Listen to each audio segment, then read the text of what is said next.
Good morning, everybody, and welcome to the Uninformed Fan. It is a beautiful Friday over here. Yeah, you said rolling it. You should have had your breakfast earlier. Welcome, everybody. Welcome in. Don't talk to me like that.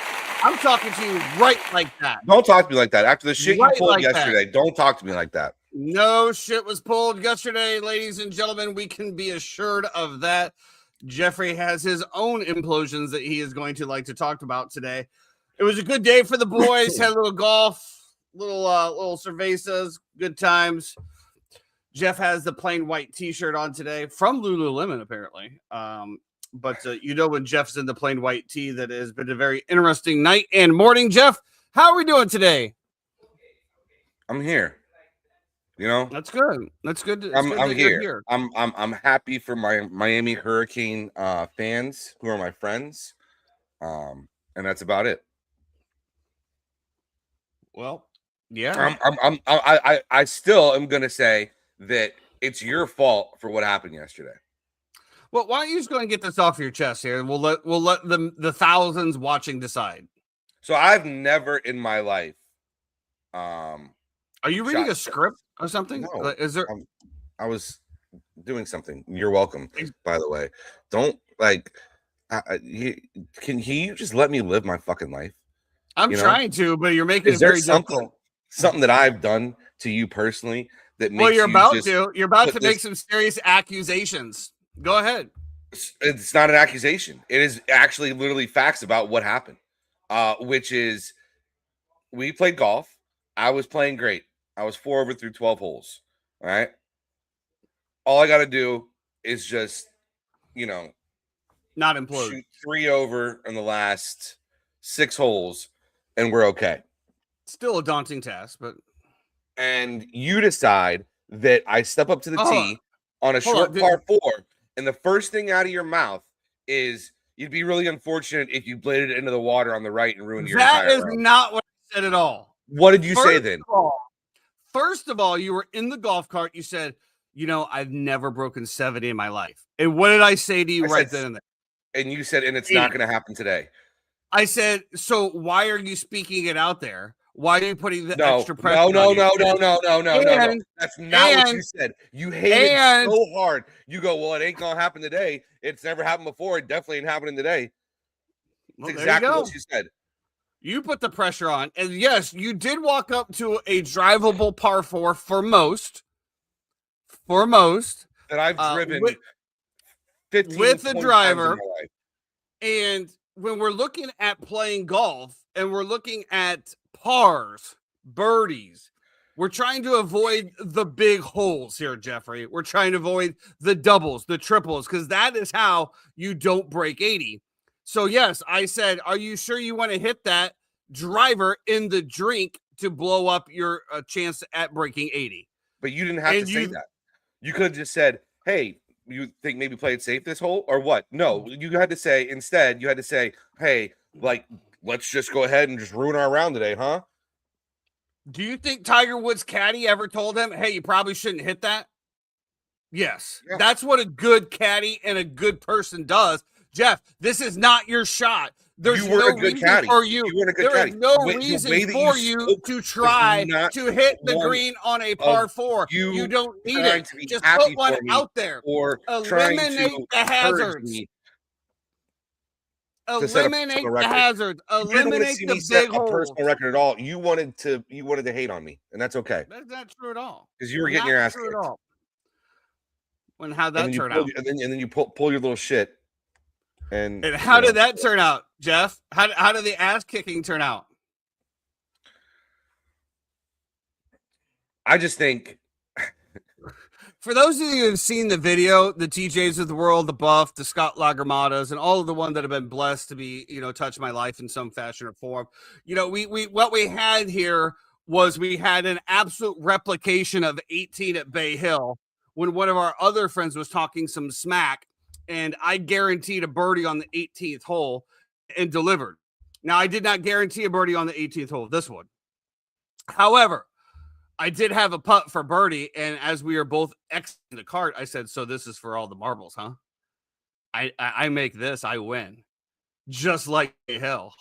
And then Jeffrey responded, not if I get up and down, to which I had a nice little chuckle under my breath, proceed to go out, drain the 15-footer to put just enormous pressure on him, to which he didn't even come close to the cup. But, some people are built for those moments, Jeff. It's okay. It's okay.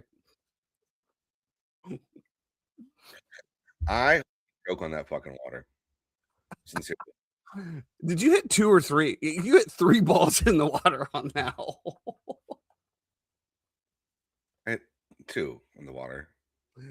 You hit 2 drives in the water, and then you hit your second shot in the water, did you not? And then I hit in the water on the next par 5, the short par 5.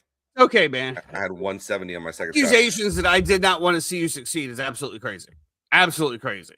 I wanted to try to take the pressure off of you. Rooting against me. Absolutely not. What do I have to gain by that, Jeff? Exactly. This is your own inner demons coming out. You have to gain. I tried to give you sound advice. Jeff, there's no reason. You have a great round going. You're trying to set an all-time record. There's no reason for you to risk putting it in with the driver. Let's talk about another swift kick in the dick, as my favorite play yesterday was under 25.5 first half in Miami and Ole Miss. And let me tell you something. Another instance where the round starts off great. You're talking about under 25.5. It's 3-0 at the end of the first quarter. I'm skipping through kiddies. Literally, I was skipping to the bathroom. And people are like, what's going on, Jeff? I go, under 25.5 first half. Easiest play in the world. I walk out of the bathroom. Ole Miss has just rushed for a 75-yard touchdown. And then all hell broke loose. Yeah, that's why there's 2 quarters, and that's why there's 2 sides to the golf course as well, front 9 and a back 9, because there's different variables that happen there. Yeah, Miami does get it done though, 31-27. The number 10 Miami was actually on the outside looking into the playoffs. a team that the majority of people, not majority, I don't know, people said that shouldn't even be in the playoffs over Notre Dame is going to the national championship and heading home. First of all, I want to say congratulations, Miami. Hate you. There's nothing worse that I feel like is in college football than Miami being back. No, I just don't. I'm not here for that. But I do want to say one thing about Ole Miss, and shout out to the Ole Miss team and those kids that continue to play throughout all the adversity and the things that happened over there. And then I'm going to give another unpopular opinion as Jeffrey finishes his Lucky Charms that we're going to stop the Lane Kiffin hate. Lucky Charms? I don't know. They're Frosted Flakes, bro. It's 12:10 and we're eating Frosted Flakes. Gee, Christmas. What? Shambles. I'm sorry. So now we're shaming people for nutrition? Unbelievable. Shambles. Absolute shambles. You got to be a communist, you know? Shambles. We're going to stop the Lane Kiffin hate here. I'm tired of hearing about it. I'm tired of hearing that he just did a disservice to those kids. The only disservice done to the kids is the NCAA and your stupid ass calendar. Because at the end of the day, it is all jacked up. There should be no reason that a coach can't stay with his team and then take another job. It's completely irrelevant. The majority of people who were in a job and got offered a job where you're making double, triple, whatever the heck more money it is, better opportunity, better quality of life, better chance for you to succeed, you would have jumped on it immediately. So let's stop the Lane Kiffin hate. Is he a goofball? Absolutely. Has he had one success in program? Absolutely. Should he be the darling child of the college football? I don't know. Not for me to decide. But let's stop hating on him, saying that he quit on his kids. Those kids could have went to the national championship if he was still there. Or, you know, he did a disservice by not letting all the coaches back. You know, it's just the way the calendar works out. If you want to blame somebody, blame the NCAA. Blame the system that you've been continuing to blame since the start of this, why the kids weren't getting paid, the system's taking the money. Blame the system. Bottom line, Miami is heading home for the national championship. Jeff, any quick recaps or thoughts on the end of this game and how it unfolded? I mean, I have a lot of thoughts on it. But let's hear it, buddy. Like, I want to say, too, with the Lane Kiffin thing, like, that was Ole Miss forcing that hand, right? Ole Miss could have delayed this decision. Lane Kiffin could be going to the NFL. He could have still been coaching them, but Ole Miss made him make a decision because of National Signing Day, because of the parameters that college football is set for. So I don't really blame Lane at all, except for the fact that, you know, he wanted to go to a better job. It is what it is. In terms of the game, I thought the game was fantastic. I thought it was wildly entertaining. Missed field goals from both sides. Both teams moved the ball. What we said, though, at the end of the day is that we thought that, you know, Miami can stop Ole Miss and Ole Miss cannot stop Miami. And I felt like that's kind of what came to fruition here. And then, you know, Carson Beck gets the run-in touchdown with 20 seconds left to really put it out of reach. Nobody there. And then Ole Miss gets the ball back and actually comes down and gets a couple plays and has a shot to score a touchdown in the game. So Two plays, 50 yards. Phenomenal football. I thought Chambliss was great. He's coming back to school for another year. Is that correct?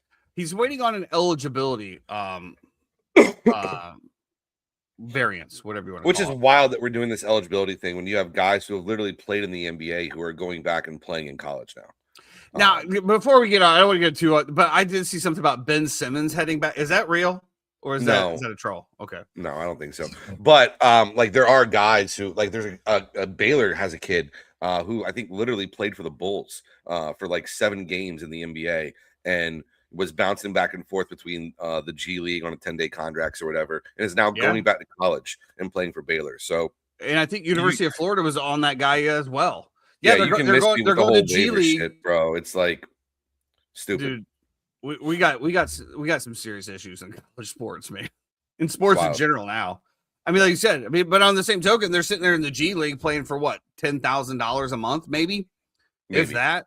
And then they're going to go get $1 million to go back to college as a grown ass man against a bunch of kids. Yeah. I mean, yeah. It is what it is. Oregon and Indiana tonight, Jeffrey. This line has moved up to 3.5 now of Indiana. Mm-hmm. I will tell you this. I think that whoever wins this game is winning the national championship. I as much as I think Miami has looked good at times, to your point, Ole Miss exposed them to certain things. Not just the 50 yards down the field. We all know what that is. That's prevent defense, which prevents nothing. However, I feel like Ole Miss, outside of that, the big run, there was a lot of open plays, and I feel like a more honed-in offense will take care of that. A better coaching staff will take care of that. Not that Charlie Weiss didn't have a good game plan, but we all know what was happening over there. I feel like whoever wins this one, Oregon, Indiana, which I do think Indiana will win, I think that they win the national championship. Yeah, I mean, it'll be interesting to see what happens in this game. I've thought that Indiana was the better team for a long time, but now, like, going back and forth, the 3.5 just seems like I don't really love it. And I think Oregon's kind of playing with house money here, so I'm not really sure. Jamie, I would agree with that. And yeah, looks like 7-Eleven sunglasses too. Yeah, I would agree with you, but I've been on that Indiana like slight or hate for a while now, and they proved me wrong every single time. I just feel like this is just one that's destined. I feel like they're destined to go undefeated. I feel like they're destined. You know, who knows what happens next year? I know there's a lot of people talking about Kurt Netty on their top list for NFL coaching jobs now. I don't know how that would translate, but there's no denying what he's done at Indiana. And like you said before, I do believe on the last show, without 4 or 5 star, without the blue chip players, he's getting done with average recruits that are just bought in. They're now getting them in the transfer portal. They're getting those kids that they wouldn't have gotten before. Mark Cuban has stepped in for their NIL collective. That's been a big driving force with them as well, too. If I'm Signetti, though, like they've locked up his coordinators for, I think, the next 4 or 5 years. Why go? Why go to the NFL? I understand there's only 30-something jobs. I just, in his specific instance, being at Indiana and everything like that, and the lore that he's going to be able to have, I don't know. I think I would stay. Well, I think it just goes back to what you just said, the transfer portal, just the way that college football is right now, man. It is 365 days a year. It is nonstop recruitment. And I don't know, maybe he enjoys it. I don't know.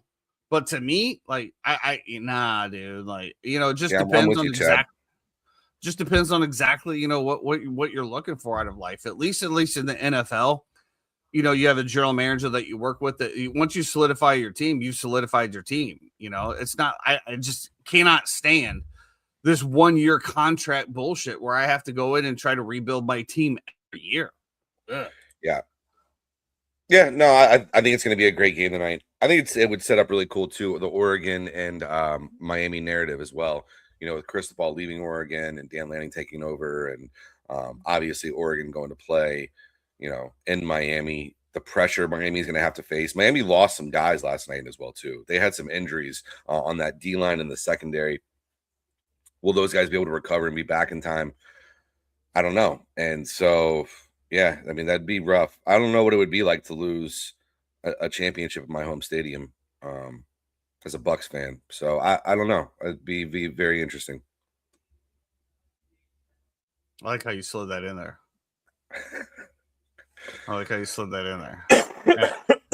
Let's move on to NFL.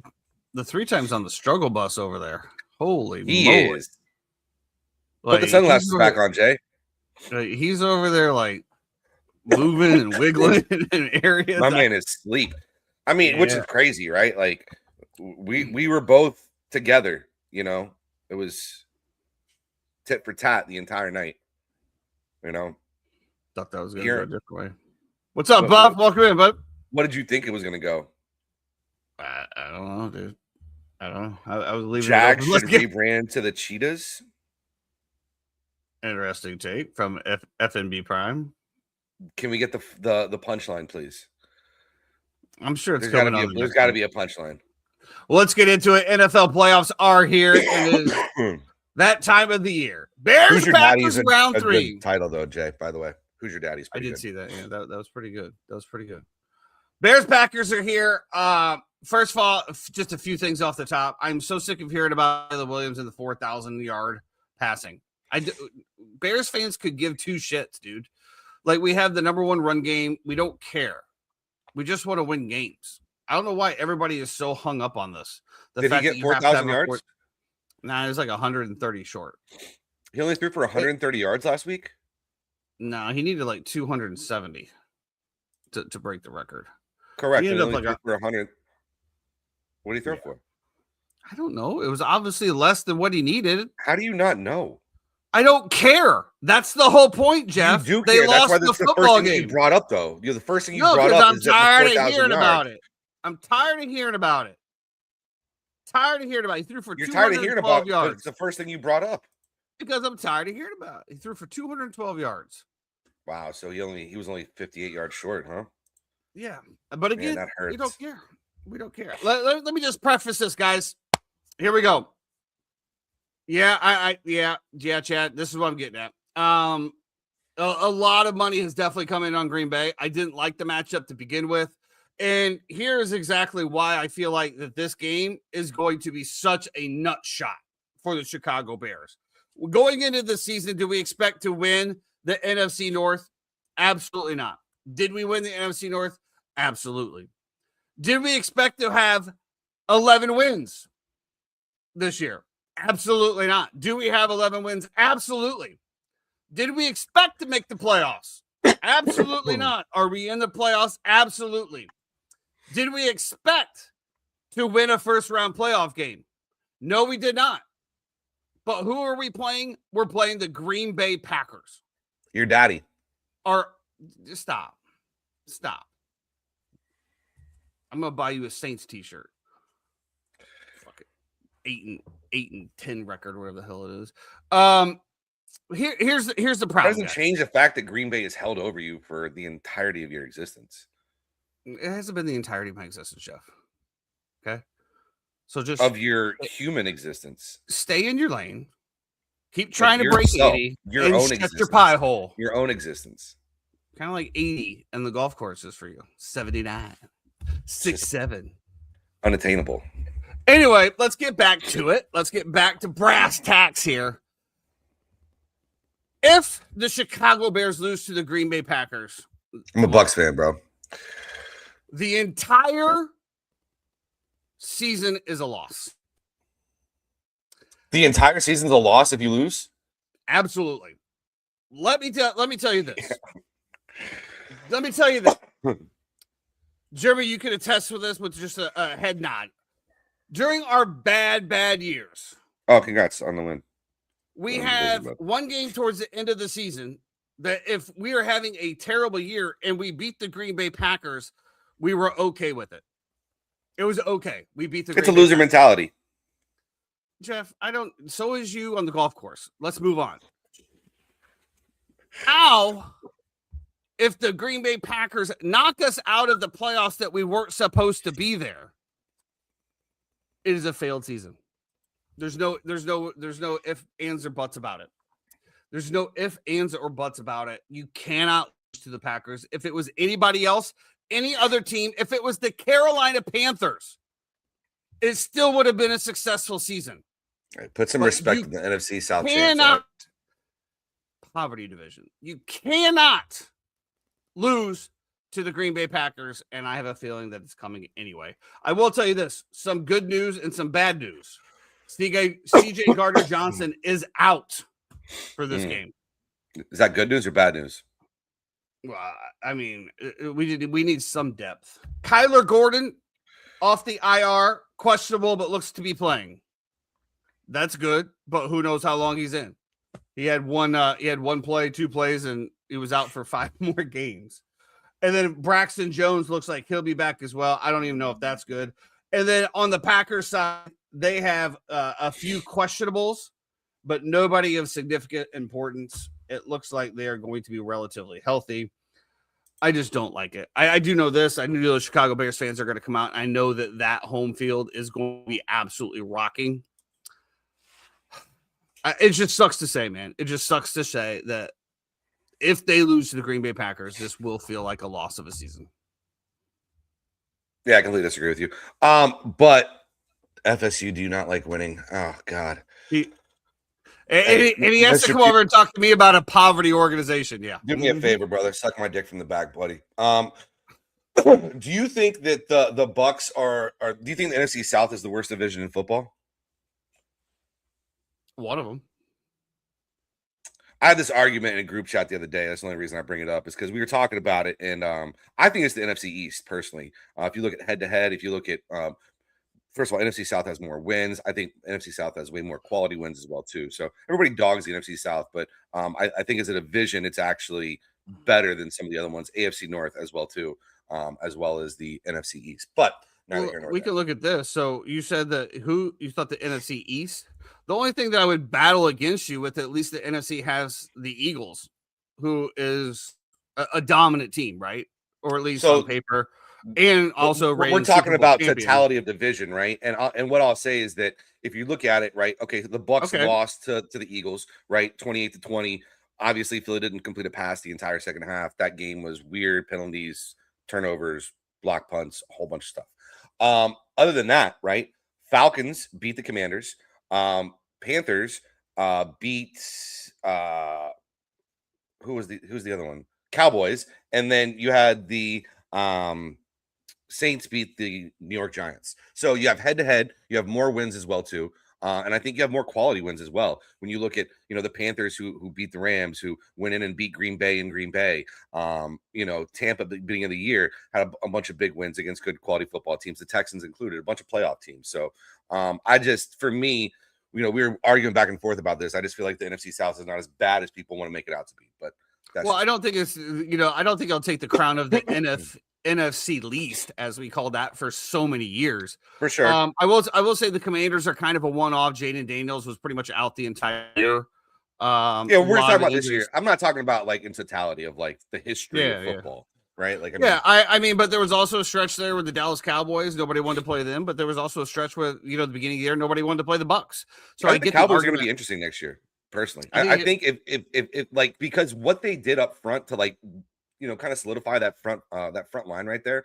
And we're so much better against the run. Second half of the year after they got Quentin Williams back, they can just shore up the secondary a little bit, make sure to keep Dak upright, re-sign Pickens. I think the sky's the limit for Dallas personally. Yeah, I and Chad, I agree with the AFC East can have an argument is very top heavy, and even the Bills, right? I mean, and down here, Jeff, I don't know, but we don't like Josh Allen this year. And again, I mean, what have Jeff said it on the last show? What have the Bills done to help Josh Allen? Give me a number one receiver on the Buffalo Bills. You just signed Brandon Cooks. This game specifically as well too, they have against Jacksonville coming up this week. I just think it's a bad matchup for them, right? Like, first of all, is there anybody who has more pressure on them? The two teams that probably have the most pressure on them are the Eagles, right, and the Bills. You would say going into this week, like the Eagles, if they lose week 1 to a absolute depleted 49ers team, then that's egregious. You could see Sirianni's head roll there, right? Same thing with Buffalo. Like if Buffalo goes in and they lose to Jacksonville. And it might not look pretty just considering how good Jacksonville's been lately, how well they've been humming, the way that Trevor Lawrence has played since he got Jacoby Myers. I don't know if I see a path for it.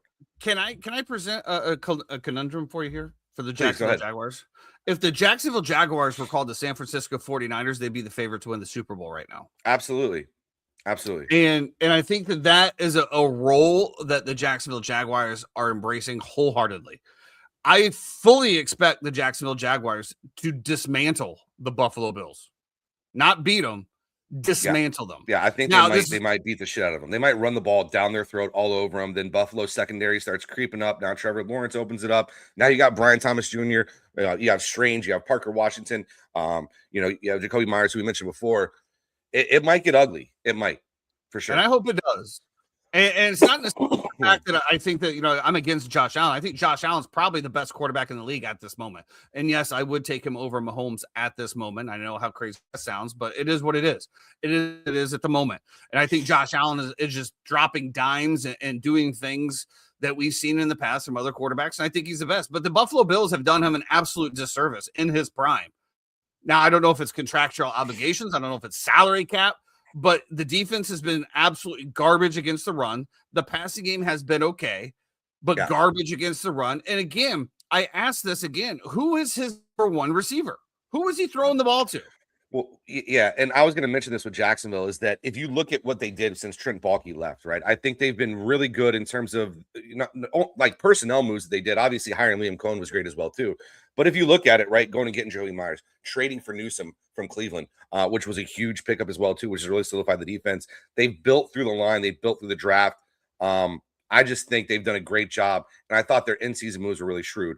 Whereas opposed to if you look at Buffalo, we talked about before the season even started that the Bosa pickup seems great on paper. It's something that you sell to your fans, but in all actuality, what does it actually do for you as a football team? So to me, I think, listen, if Buffalo loses this game, I think GM goes, and I think you have to let go of McDermott as well too, because he's not got it done. So. I would agree definitely with the GM, but I'm going to give the same question that I gave in regards to the number one receiver. What is the general manager? I don't know how much control he has, but what is the general manager giving him to be able to work with? Right. And even like in season moves, right? Like, okay, like let's go out and get Gabe Davis to bring him back to pair him with Josh Allen because they had a rapport years ago. Brandon Cooks is available. Let's go see if we can get a speed guy to run down the field. It just seems very not not cohesive. It's just like let's just pick up a bunch of shit and throw it against the wall and see if it works together. Well, I just don't think it is. I think you said it before. They're just putting pieces in there, hoping it sticks. I mean, right. No disrespect to Khalil Shakir, but he's your number one receiver. I haven't followed him for very much. Why would I? But at the end of the day, from my understanding, he's like the streaky receiver, right? He's the one that's like super fast that you're going to try to run on a man coverage crossing routes to try to, drop the DB or whoever's guarding. I just don't see it. You got Khalil Shakir, Brandon Cooks, and Josh Palmer back there, and Keon Coleman. I mean, I don't know. I mean, outside of Dalton Kincaid and Dawson Knox, who are probably actually his number one receiver, is a James Cook out of the backfield. I don't see it. I also think it'll be interesting too to see how Buffalo starts this game. A lot of times they start.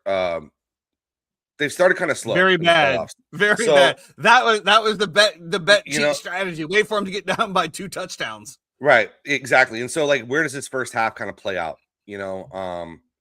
I just don't think that Jacksonville is that team that you're going to be able to come back against like that because of the pass rush, because of the secondary, and because of how good they are top to bottom. So, I want to touch on this one, the trivia time. How many different wide receivers did TB12 have in New England? He had a bunch, but he also had a staple in Julian Edelman there the entire time. He also stapled in Rob Gronkowski there. And let's not forget, he also had Randy Moss in there for quite a while. Like, yeah, I mean, these are Rob Gronkowski's a Hall of Fame tight end. Julian Edelman is probably one of the more reasons of anybody in there. Don't forget, he also had Wes Walker in there for a long time. I mean, while he did have a revolving door at that he had staples that he had rapport with. So it wasn't like, just a receiving core every year. He had staples. Also, can we be honest? We all have a type, right? We all have a type. We have something that we like, something that gets us there, something that we like, whether it be hair, pigment, height, qualities, whatever it is. Tom Brady had a type, right? Was what it was. Now, we could say, what's Josh Allen's type? It seemed to be Stephon Diggs for a while. And so do you try to get guys in that mold, but as opposed to just getting a whole bunch of different types and seeing if maybe he likes something, and seeing what sticks. That's my thing. Vaccinator, I appreciate it. Yeah. Me and Jeff definitely openly gay couple here. Thank you. Yes. Yeah. God bless you as well. And have a blessed day. Blessed. Vaccinator 1 coming up from left field. Well played, sir. Well played. Love it. Love it. You don't even know about the 3-way here with the 3-time in the background, do you? Oh, yeah. Yeah, shit gets funky on the golf course. Yeah, he's the Diddy, and me and him, and me and you are Cassie, and he's just in the back, just watching, just pulling strings. I was paid $200 to show up here. Who's Archibald? Can we say this too? We talked about this yesterday. They should not let Diddy out. I don't care what happened. They need to recharge him with something. That man should not be let out of jail. Yeah, it's wild. Again, I haven't got to the 4th episode, so let's roll. What was his type, Justice? Who? Tom? Tom liked them, I think Tom definitely had. I think definitely Tom little has a petite male white type. boys, Yeah, I think so. Let's get this. Vaccinator, thank you so much for driving us completely off the rails here. That was absolutely gold. And you know what the great thing about this Vaccinator is? Some people would have been be like, you know what, ban this guy, or made some vulgar comment about from the back, as Jeffrey actually, did it earlier.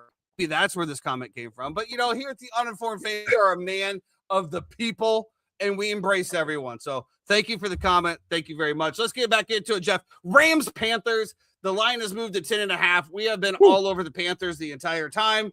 Yeah. I think it's time just to, lock in the 10.5. Let's do it right now. Plus 10.5. Let's remove the each game to be, before I do it, on the Hard Rock, we do have some special wild card specials. Each game to be decided by 6 points or less, plus 10,000. Jeffrey, I tried to put $100 on it. What do you think happened? Won't let you. It won't let me. Cap you at $25. $37.50. Well, that's not bad. So the one that we took as well too, that we've all taken, is each team to have one rushing touchdown. That's an interesting question. Each team to have one rushing touchdown. It was plus 10,000. Our group is, I don't know if our group has moved the line, but it's gone down to plus 7,500 now.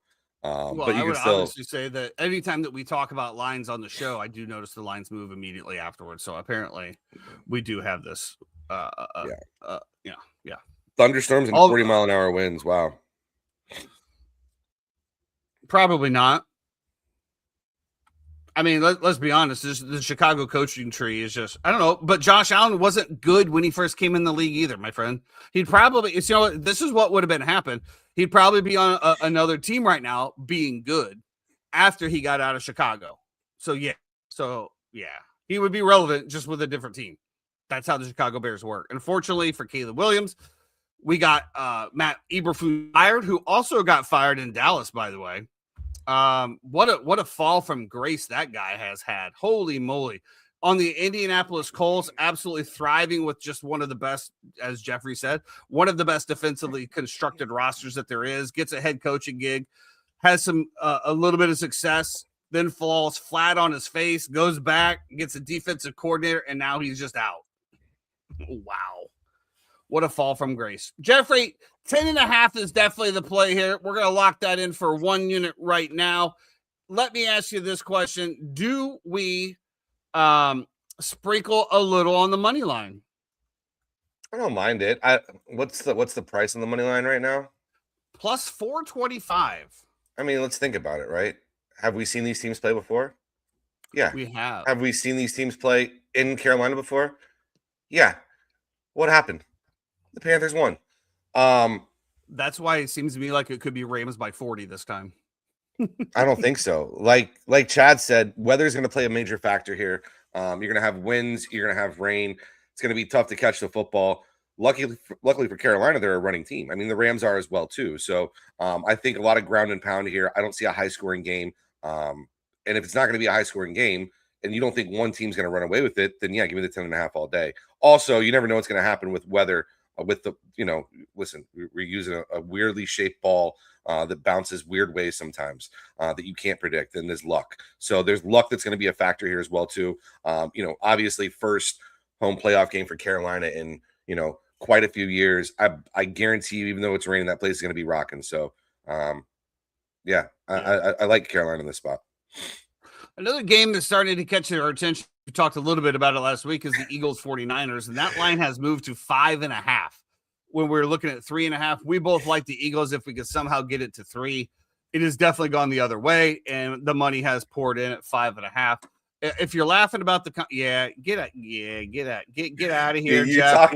We'll get to it in a second. Eagles 5.5 here, Jeffrey. I think I'm starting to lean more towards the 49ers here. 49ers are super banged up. Also, do you see this crazy story with the 49ers about why they have so many energies? That was really punny intended right there.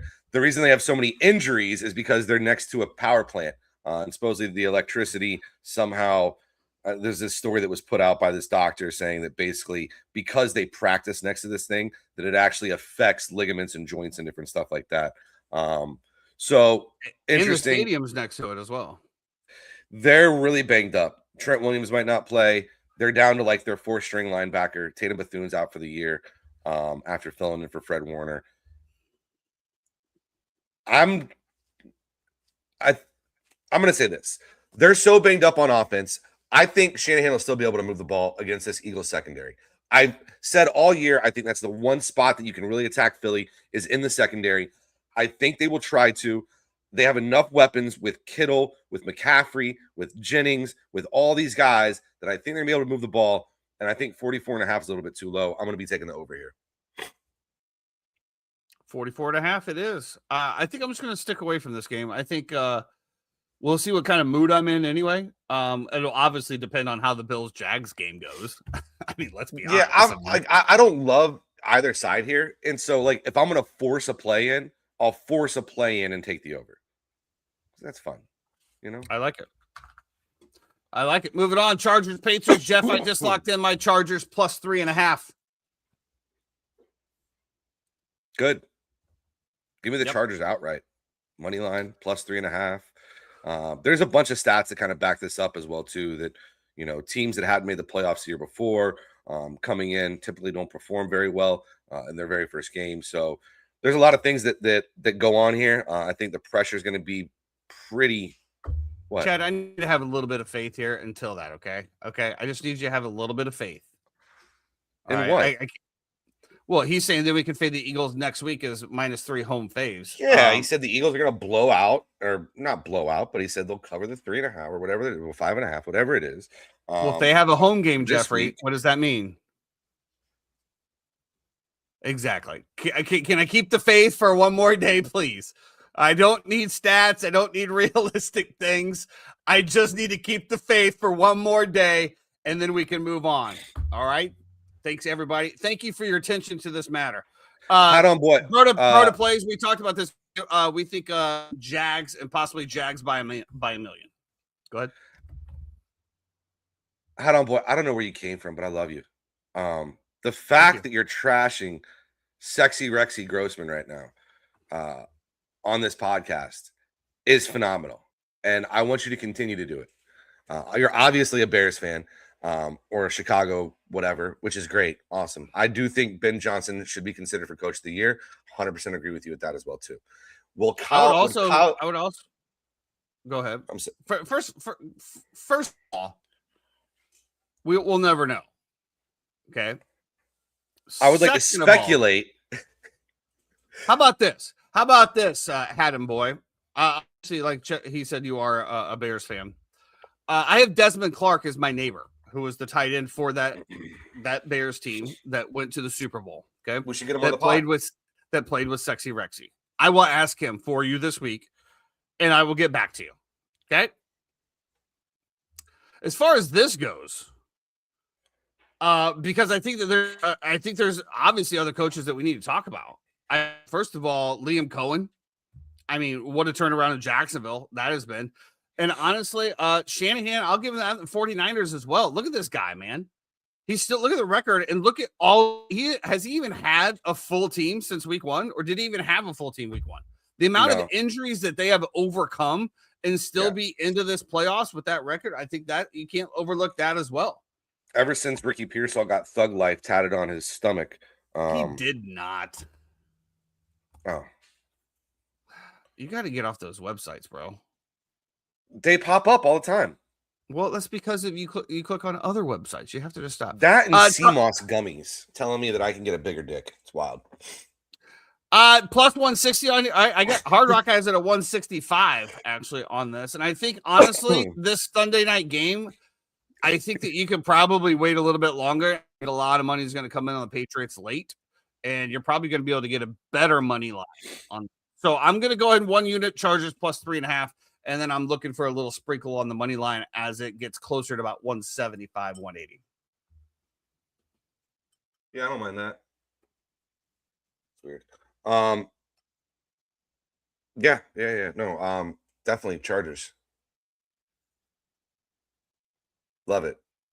Rookies first starts as quarterbacks in the playoffs. Not great. We're fading Drake May this week, boys. Yeah. Grab your ankles. Let's go. Yep. I agree. And lastly, we have the Texans Steelers. If you were watching the show a couple weeks ago, I'd said jump on the Texans minus 130 to win this game. Looks like a little bit of money has come in on the Steelers here. That line has moved to, was it always 3 or is it 3.5? Yeah, Chad, we got to talk about it, bro. We got to talk about this, Chad, because you put out 3 units on the Texans. And I said, I don't know what's going on. I got a weird feeling that the Steelers are the side here. And first of all, Chad, this is the podcast here. We don't give sound betting advice. Sure. Okay. We're like, you know what I love this week? It's the plus 10,000 on Hard Rock. That's exactly where we need to invest our money. Is the thing. Yeah, the Steelers are 24-1 on Monday Night Football. I think there's so I don't know. It's like a Tomlin spot. Like I don't see a lot of points being scored here at all. First of all, Chad, you told me that the Texans were the play last week as well. You confirmed my degeneracy. Are you walking back on this now? Are you walking back on me? Because I still feel like this. He started to walk back last week or on Monday when we were talking about it. He started to walk back. He's going against the trends. I will tell you this. The money line was minus 175, and it was for almost a week. And now it is down to minus 160. Fair enough. So it looks like there's definitely been some money coming in. DK coming back. Obviously, that's going to help out the Steelers in their offense. Yeah, but I don't know. Take him away.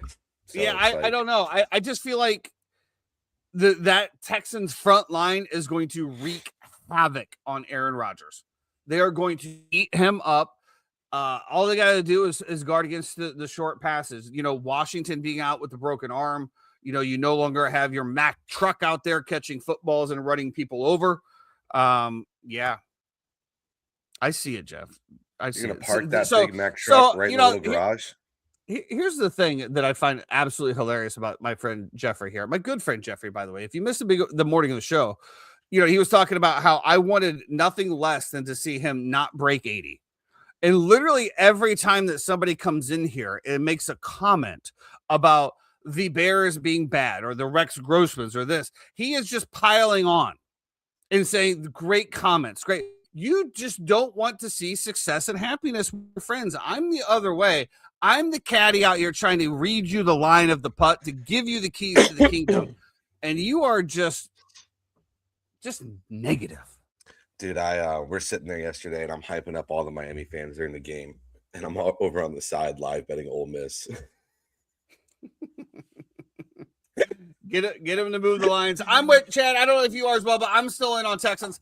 I have 3 units on Texas this week. And I did cash out my Ole Miss bet, though. Jeremy did not.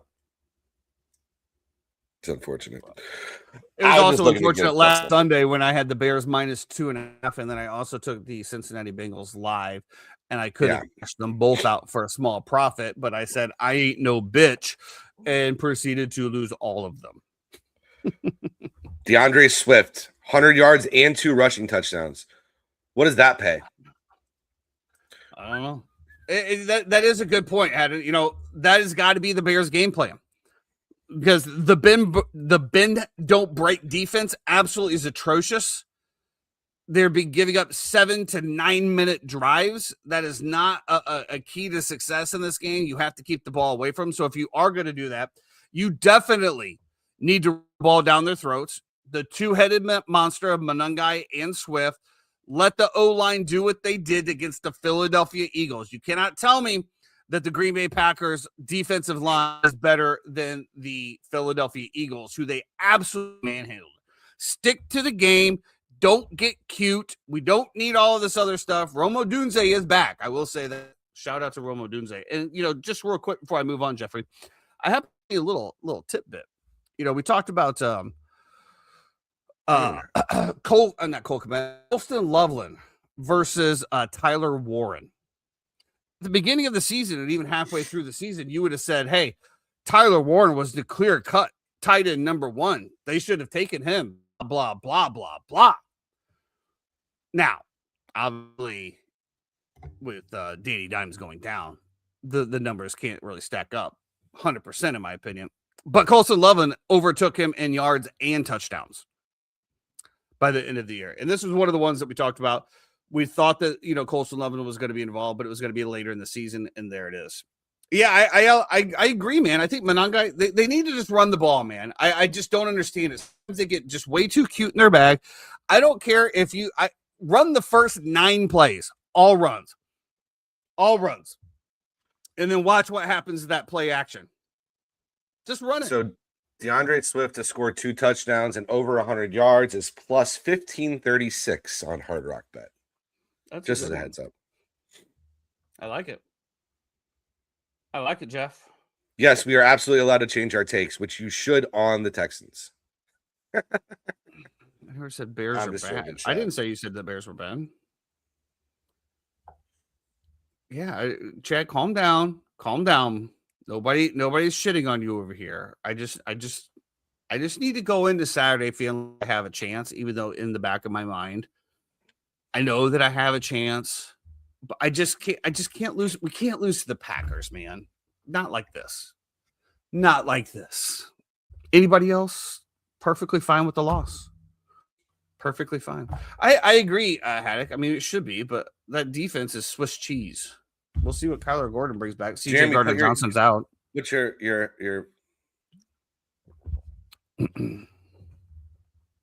Don't roll your eyes either. Like, I saw you roll your eyes, which I thought was crazy because your eyes are barely open. So for you to be able to roll them, I thought was unbelievable. Yeah, Chad, we would never talk bad against you, buddy. You're one of our favorite people. Chad, you're my favorite person on this podcast.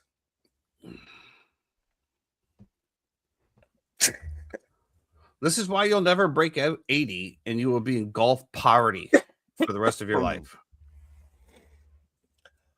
I can't believe that. I don't know if I'd even call him a fan. He's not really a fan. He's what we call a paper fan. Yeah. Like he's a paper friend. He's a fan on paper. He's what does that even mean? I'm a paper fan. You're a fan on paper. Last night, you're a paper fan. Well, that means that you're not going to put any of your hard-earned money to go buy tickets or things of that nature, or hard-earned money to drive 30 minutes to go watch a game. Yeah, I don't want to go to the stadium to watch a game. Yeah, you're a paper fan. Why is that an issue, though? You won't even buy the ticket to make sure that you can see all your TV games. Man, Saratoga, guys, rich. Got rich water. You can't hide money. It's still the same bottle.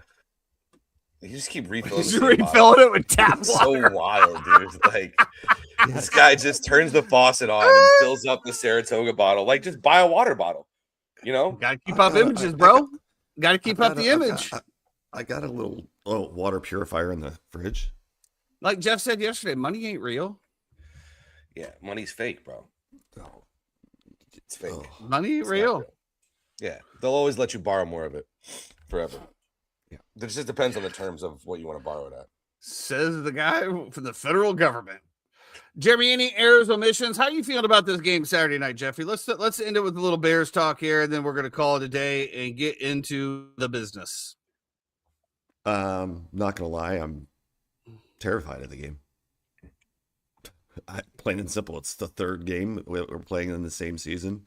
It's our biggest rival. It's only the third time we've ever played them in the playoffs, and it's we haven't beaten them since 1941 in the playoffs, so kind of terrifies me. Chad, you have no idea. Chad, you really don't. It would be epic. It would be a story probably to your grandkids, brother. Yeah. You don't even know. I mean, last night. So was, how many times have we played them in the playoffs? Just 3 times. What's your record against the Packers in the past 15 games? Jeff, blow it out your ass. Okay. It's not good. So we played them 3 times in the playoffs. Yeah. And we beat them once. Yes. They beat us twice. Yes. Okay. Well, let's even the series, bro. 2-2. 2-2. This is just a big game. Big game. Booker's got to get involved. Austin Booker's got to get involved. Montez Sweat, Jervon Dixter has to get in there and Rex. You got to get pressure on this quarterback, man. That's been our Achilles heel. I feel like, the Bears are literally one elite pass rusher away from Super Bowl contention. And I will stick with that. If you put Max Crosby on that team next year, I guarantee it, they will have the top 5 odds to win the Super Bowl. But with that being said, we don't have it. We didn't even touch on this either. What do you think the best opening for head coaches is right now in the NFL? There's what, 8 openings right now? Really? Yes. I completely disagree. Well, you would. No. Can I tell you why? Sure. You tell me which team is better first. Question marks at quarterback. All right. You don't know who the starter is going to next year. You don't have a first-round draft pick. You're already over the salary cap.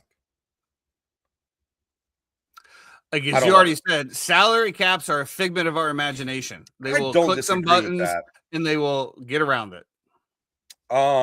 I might say Baltimore, Chad, but I don't know what the real reason is here. Lamar Jackson posted some cryptic messages on his Instagram after Harbaugh was out. I don't know. I think it was terrible. They fired Harbaugh, by the way. If I was hold on. Let's get back to this real quick. I want to tell you why Atlanta is. Arthur has been notably will pay money to get a good team. He will pay the money. They've drafted well. They have Bijan Robinson. They have Kyle Pitts who started to emerge. You have Drake London. You have the assets. The O-line has been good. The defense has been picking up. And the guy wants to win before he dies. So kind of like we were talking about Phil Knight, the dude's going to go all in. He's going to give you everything that you need. And I have never heard anybody say that Arthur Blank is a bad owner. I've never heard anybody say Arthur Blank did this or Arthur Blank did that.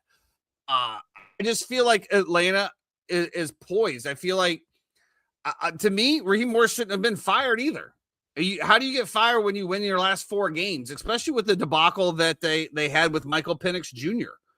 To your point, there is a quarterback controversy out there, but you did have Kirk Cousins, and I've said it before, arguably Kirk Cousins was better on that team than Michael Penix Jr. You could say, well, the first 4 games, yeah, but look at all the quarterbacks across the league for the first 4 games. This is the preseason. The first 4 games are their preseason. They don't play any preseason games. It usually takes 4 to 5 games for these guys to get it in synergy. It's just the way it is. They made the change after that. I think Kirk Cousins is once he got into the groove, once he got back into the normal reps, he serviceable. I mean, you could say at times he hit some amazing throws, but he's also going to throw some bad throws. I just feel like the Atlanta Falcons, and let's also say this: the NFC South is a winnable division. That's all I'm going to say. I'm not going to say that it's not like there's one juggernaut of a team like an AFC or the NFC West or even, the AFC North or whatever. There's not not East. There's no juggernaut, right? Like kind of what we talked about, the NFC East. All right. So you have the Philadelphia Eagles that are the juggernaut, right? There's one in that division. So therefore, that's why I would say, to your point, I feel like all of those teams are kind of relatively equal. I would have said the Bucs were above them. We could talk about that opening as well, but that's why I feel like the Atlanta Falcons is probably one of the better. And I just don't know what happened out of Baltimore. Like I said, obviously Lamar wanted him gone. I don't know. Yeah, the Bucs thing. I don't know how appealing that's going to be to people when you obviously have a lame duck coach who, if he doesn't perform, he's fired. And then you're where? Do you want to go be a 1-year rental somewhere? Also, it's really weird to me that the Falcons fired Raheem Morris, but they kept their DC. Somebody requested to talk to Ulbrich or Ulrich, the guy who's the intern for the Jets, was their DC this year. Somebody requested to talk to him, to interview him, and the Falcons said no. And I'm like, how are you keeping your DC and firing your head coach? Just doesn't really make a ton of sense to me, unless you're going to name him the head coach. That's the only way I can see that working. What I was going to say is, if I was Baltimore and I had to choose between Lamar Jackson and John Harbaugh, I would have chosen John Harbaugh. for the simple fact that we've seen Harbaugh win championships without Lamar before Lamar got there. He hasn't been great. They've been very consistent. They've been good with Lamar, but they've never gotten over that hump. And for somebody who's gotten over the hump before with Harbaugh, I would pin that on Lamar. And especially when you're considering having continuity through your organization for 20 years, as opposed to Lamar has maybe 2 or 3 years left. We saw him take a step back this year. He doesn't have that same burst. He doesn't have that same first step getting out of the pocket. How much longer is he going to be able to be a mobile quarterback in the NFL? They were better with Huntley. Regardless of what you want to say, they were better with Tyler Huntley. So I just, to me, I think teams do this too often. I'd rather just keep continuity on my football team and through my I think also, though, when you look at it, we're talking about 18 years with one team. 18 years, one Super Bowl. I mean, 18 years, and we're talking about, being one of the top echelons, coaches, staffs, one of the most feared defenses for quite a while. And like when you look at their offense, you bring in Derrick Henry. Like, to me, a lot of those coaching were questionable. So that makes me even go back and think, did they not run the ball with Derrick Henry because Lamar's telling him that he wants to run a certain type of offense and he wants to throw? Is that why they didn't run the Derrick Henry? Like, it's a lot of different questions. I don't understand it. I said the same thing for, when I first found out when I was with you. If I was the Tampa Bay Buccaneers, I'm reaching out to Harbaugh. I'm going to give him everything he wants, and I'm going to clean house or whatever and try to get him in there, because at the end of the day, you got to coach for the next 10 years. And believe it or not, it means something for players, to organizations, to have that stability. It's kind of like the thing when the Philadelphia Eagles were finally like, hey, we're going to move on from Andy Reid. Everybody wanted him. Yeah. It's going to be the same thing. I think Harbaugh is going to end up in Miami. I think Harbaugh's going to end up in Miami. I guess him, the Harbaughs and Stephen Ross have a really good relationship. And the thing, a lot of people were talking about the Giants, but the thing with Harbaugh is that he doesn't want to go and be under Schoen, who might be a lame duck GM as well too. So he wants to bring in his own regime wherever he goes, and I think Miami's going to allow him the path to be able to do that. And listen, they already fired Chris Greer earlier in the season, so yeah. So you're going to have your be able to pick your GM. You're going to kind of pick your spot. You get to be in Miami. You get to keep more of your money. You get to hopefully not have property taxes pretty soon. That's why I thought Tampa would be a great job for him. No property. No state income. It's beautiful weather all year round. You're not living in Baltimore. First of all, you're not living in Baltimore. If any of you have not been to Tampa or to the west coast of Florida, do it once in your life. At least it is. I prefer the West Coast. Indian Rocks Beach. It is the most unbelievable, crystal clear blue water, unbelievable restaurants, great food scene. Awesome. Highly recommend. I can't believe as well too. I just got this notification: the Grizzlies are going to trade Ja Morant. Like, we just saw Trae Young get moved 2 days ago to the Wizards, which I thought it was a good trade for Washington. Honestly, you give up McCollum and Kispert, you get back Young. Don't give up any picks. They got a good young core as well too. I could see that being a really good trade for them. But now Ja Morant, like, where's Ja going to go? Who wants Ja Morant? Nobody. Which is sad. He's he's a great talent. Such an unbelievable player. We lose these things so quickly. So it's just, the life, man. The life. Speaking of the life, that thing has to get returned. That one is headed over to Marcus Buffington. Congrats to Buff, man. A true grinder in the fantasy world. A guy crazy? Go ahead. What? I was going to say, a guy who is in it in every fantasy league that he ever plays in. Might be the best fantasy player that I've ever known.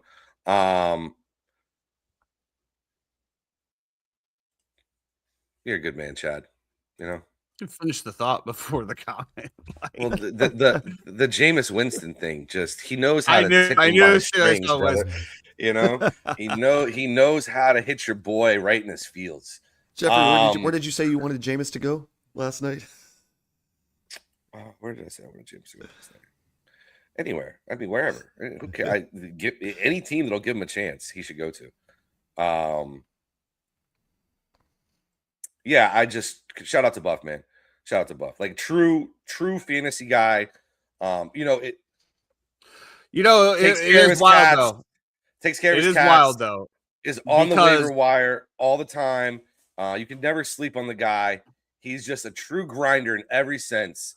And I don't have it in me anymore to be that guy. So shout out to Buff for being that guy. I feel like I was so validated by my fantasy team because obviously I went through some serious injuries, right? Lost Joe Burrow for the season, but to put up the highest scoring points the last 2 weeks. If I would have had the bye, I would have repeated. But Silver Linings Playbook. That's the way it goes. And that's what happened to Buff last year, just a freak little thing. Yeah. All right, boys. This is the last broadcast before the big game. I need everybody to put all of your good juju. Your bets can be separate. Keep your good juju in Chicago. Let's go, Packers. I could care less if we lose the next game. Just give me this one so I can ride out and feel like it was a good season. I do not need to get kicked in the nuts Saturday night on my wife's birthday and be in an absolute shit mood. And shout out to my wife twice, bro. Crazy. Shout out to the wife. It's her birthday. She had a lot. My wife loves to travel. She had this whole thing planned where we're going to Tampa, rooftop bar, the whole nice dinner. And then the schedule dropped. And like the trooper that she is, she said, well, I guess we're not going there then, huh? And I said, I love you.